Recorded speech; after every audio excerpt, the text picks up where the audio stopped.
ہوا ہم کو حکم یہ اپنے رب کریم کا، فرض ہوا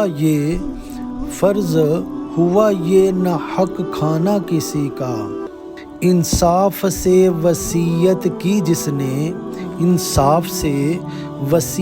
کی جس نے نہ بدلنا تم اس کو، چلے تو سب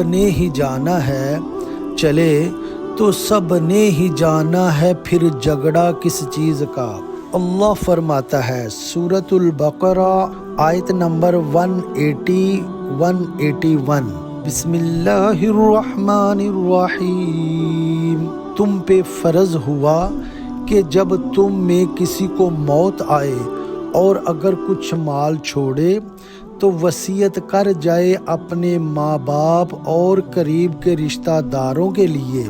یہ واجب ہے پرہیزگاروں پر، تو جو وصیت سنا کر بدل دے اس کا گناہ انہی بدلنے والوں پر ہے، بے شک اللہ سنتا جانتا ہے۔ پھر جسے اندیشہ ہو کہ وصیت کرنے والے نے کچھ بے انصافی یا گناہ کیا تو اس نے ان میں صلح کرا دی، اس پر کچھ گناہ نہیں، بے شک اللہ بخشنے والا مہربان ہے۔ صلی اللہ علی حبیبہ سیدنا محمد وعلی آلہ وسلم۔